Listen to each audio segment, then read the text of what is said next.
Daily focus update channel கண்டிப்பாக உங்களுக்கு பயனுள்ளதாக மட்டுமே இருக்கும். இதுவரை சப்ஸ்கிரைப் பண்ணாதவங்க ஒரு செகண்ட் கிளிக் பண்ணிவிட்டு வீடியோ கண்டினியூ பண்ணுங்கள். நன்றி. நண்பர்கள் அனைவருக்கும் வணக்கம். இன்றைக்கி நம்ம முக்கியமான டாபிக் பற்றி பார்க்க போகிறோம். என்னென்னா, யுஎஸ்ஏவுக்கும் ரஷ்யாவுக்கும் என்ன பிரச்சனை? ஆமாம், உக்ரைன் யுத்தம். உக்ரைனில் போர் நடக்குது. எதுக்காக நடக்குது? நேட்டோ அமைப்பில் அமெரிக்காவினுடைய தலையீடு என்ன? அணு ஆயுத பிரச்சனைனா என்ன? இந்தியாவில் இதனால் தாக்கம் என்ன அப்படிங்கிறத பற்றி பார்க்க போகிறோம்.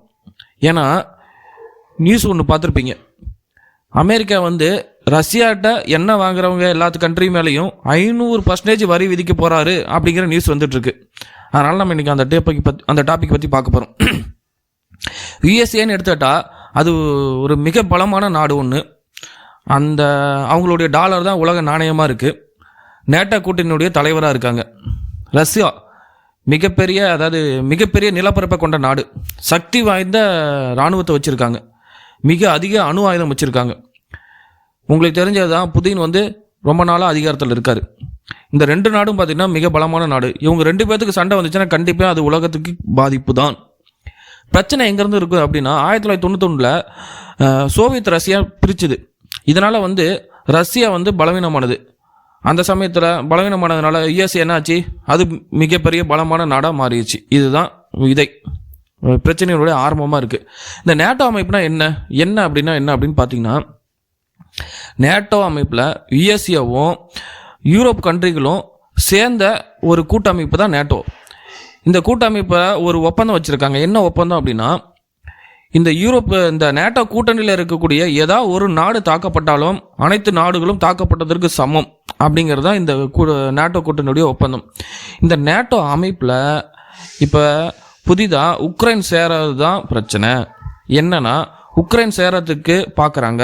அதுக்கு யுஎஸ்ஏவும் ஆதரவு தெரிவிக்கிறாங்க. ஆனால் ரஷ்யா ஆதரவு தெரிவிக்கலை. ஏன்னா இந்த யூரோப் கண்ட்ரிக்கும் ரஷ்யாவுக்கும் நடுவில் இருக்கிற இந்த உக்ரைன் நேட்டோவில் சேர்ந்துச்சுன்னா யுஎஸ்ஏவுடைய இராணுவம் கண்டிப்பாக உக்ரைனுக்கு வரும். இது ரஷ்யாவினுடைய வாசலுக்கே யுஎஸ்ஏனுடைய இராணுவம் நிற்கிறதுக்கு சமம். இதனால தான் ரஷ்யா இதை எதிர்க்கிறாங்க. இதனால் உக்ரைனுக்கு போர் பதற்றம் ஏற்படுது. போர் ஆரம்பமாகுது.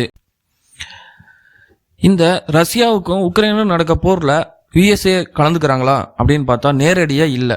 ஆனால் உக்ரைனுக்கு பண உதவி கொடுக்குறாங்க, அணு ஆயுதம் அளிக்கிறாங்க, ரகசிய தகவல் கொடுக்குறாங்க. இதுதான் யுஎஸ்ஏ பண்ணுறாங்க. நேரடியாக போரில் இறங்க மாட்டாங்க. ஏன்னா அணு ஆயுதம் பிரச்சனை இருக்குது. இந்த அணு ஆயுதம் பார்த்துக்கிட்டிங்கன்னா, நம்ம வேர்ல்டுலேயே 90% அணு ஆயுதம் இந்த ரெண்டு நாட்டுக்கிட்ட இருக்குது.